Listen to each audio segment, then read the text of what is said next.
안녕하세요. 가톨릭튜브 시청자 여러분. 저는 알고 보면 재미있는 교회사 박우준 사도요한 신부입니다. 이런 조선시대 스타일의 집에서 오늘 저희는 무엇에 대해서 이야기할 거냐?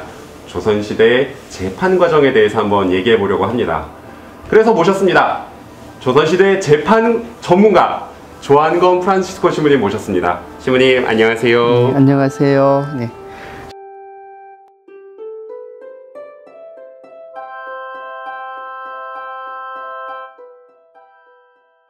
신부님, 저희 오늘 조선시대 재판 과정에 대해서 이야기해 보려고 하는데요.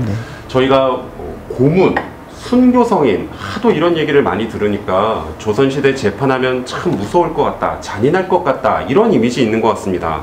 조선시대 재판 정말 그 정도로 무섭고 잔인한가요?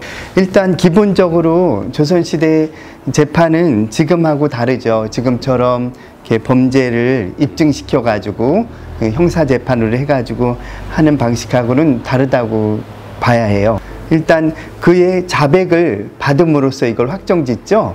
지금처럼 과학적인 수사나 이런 것들이 없었어요. 그래서 기본적으로 그이가 죄를 시인할 때까지 이렇게 곤장을 치거나 이렇게 고문을 가하면서 자백을 받아내기 때문에 어떻게 보면 무섭다는 말이 맞습니다. 아, 그래서 고문이 빠질 수가 없는 것이군요. 그래도 사람 붙잡아 놓고 무조건 고문부터 시작하지는 않았을 것 같은데요. 그러면 재판 과정을 좀 상세하게 소개해 주실 수 있으실까요? 그 죄를 짓게 되면은요. 근데 똑같이 이제 고소장이나 고발장이 옛날에도 있었죠.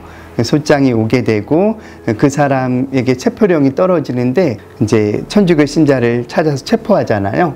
가장 처음에는 바로 이 포도청에 붙들려서 신문을 받게 됩니다. 포도청이 몇 군데 있는지 아시죠? 아, 몇 군데일까요? 두 군데인가요? 네, 두 군데 우리가 잘 알고 계실 거예요. 좌포도청, 우포도청. 좌측 지역에는 그 좌포도청이 관할하는 거고요. 이제 경계를 내려서 우측 지역에는 기본적으로 우포도청이 관할하게 되는데 때에 따라서 이 특성이 조금씩 달라지기도 해요.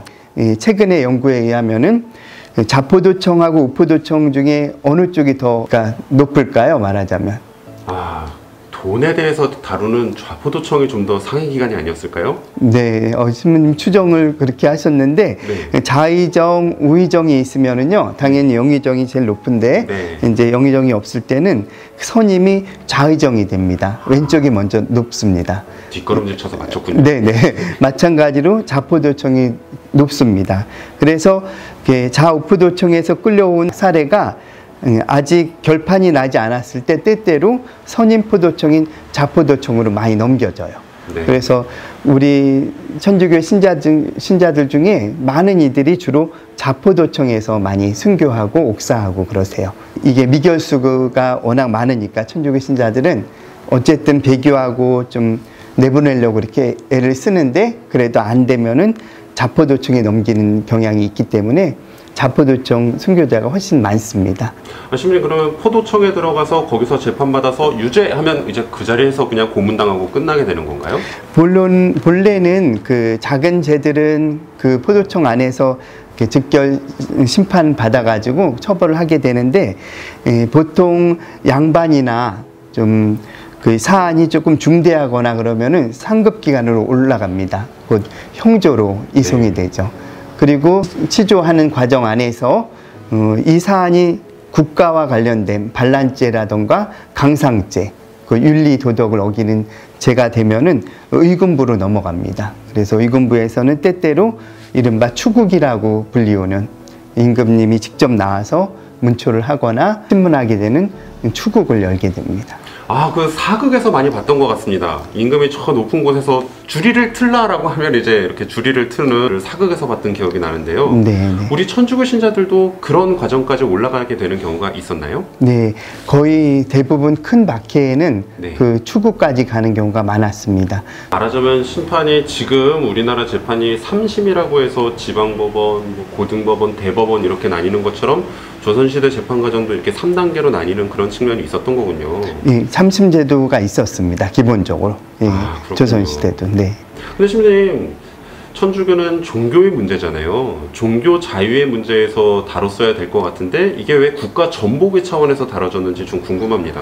네, 그게 이제 우리가 순교 복자와 성인이 되는 과정 안에서도 그런 문제가 아주 중요하거든요. 한국 교회에 지금 성인과 복자들은 전부 100% 순교자세요. 순교자가 복자가 되고 성인이 되기 위해서는 정말 순교인지를 증명을 시켜야 돼요. 근데 두 가지를 반드시 입증시켜야 됩니다. 하나는 진료적 순교, 또 하나는 형상적 순교예요. 진료적 순교는 말 그대로 물리적으로 이가 죽음을 겪어야 되는데 증명을 해야 돼요. 그것은 그 가해자의 타격에 의해서 죽었는지 그것을 증명시키는 겁니다. 예를 들면 참수형 같은 경우, 교살형 같은 경우, 또 이렇게 매를 맞아서 죽었다는 기록들이 나오면은 분명히 순교죠. 그래서 이제 김범우 토마스의 경우가 문제가 됐던 거예요. 네. 김범우 토마스의 경우는 유배를 가가지고 네. 또 1, 2년 후에 죽었다는 기록이 나오거든요. 네. 그러니까 그냥 일주일이나 열흘 후에 죽었다라고 그 기록만 나와 있으면 이거는 100% 순교라고 증명이 돼요. 네. 그렇죠. 맞은 매에 의해서 열흘 네. 만에 돌아가셨을 테니까요. 근데 네. 1, 2년 후에 죽었다는 기록 때문에 자 봐라 1, 2년 후에 감옥에서 죽었기 때문에 유배지에서 죽었으니까 그이는 매 맞아서 죽은 게 아니라 그 매 맞은 상처는 다 낫고 땀병으로 죽었다. 순교 아니다.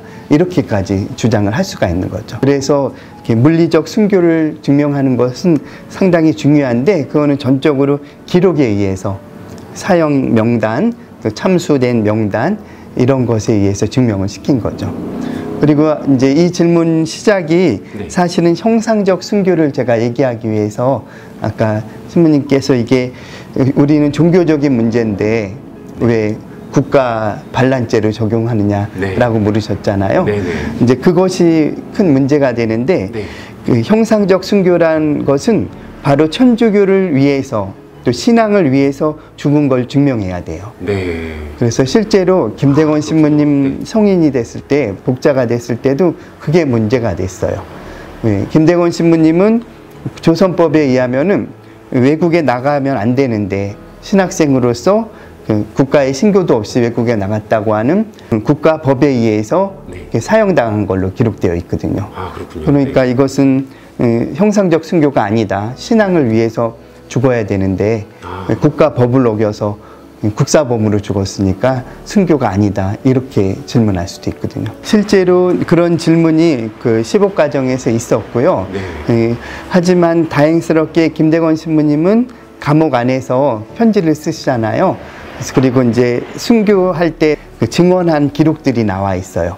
그 페레올 주교님 함께 서품도 주고 함께 배 타고 오신 페레올 주교님 편지에 보면은 마지막 순교 장면에 한 대목, 내가 죽는 이 순간 영원한 생명이 시작됩니다 라고 하는 그 말처럼 완전한 형상적 순교가 어디 있어요. 신앙을 위해서, 영원한 생명을 위해서 순교하신 거가 드러나잖아요. 그런 식으로 이제 제출을 하고 보완을 하게 되는 거죠. 네, 오늘 저희 이렇게 재판 과정에 대해서 알아봤는데요. 이 재판 과정을 통해서 알게 된 순례 코스들 저희 다음 시간 한 코스씩 알아보면서 순교 성인들과 한번 맥을 함께 할 수 있는 그런 시간 더 깊게 가져볼 수 있으면 좋을 것 같습니다. 신부님 오늘 함께 해주셔서 감사합니다. 네, 반갑습니다. 감사합니다. 네.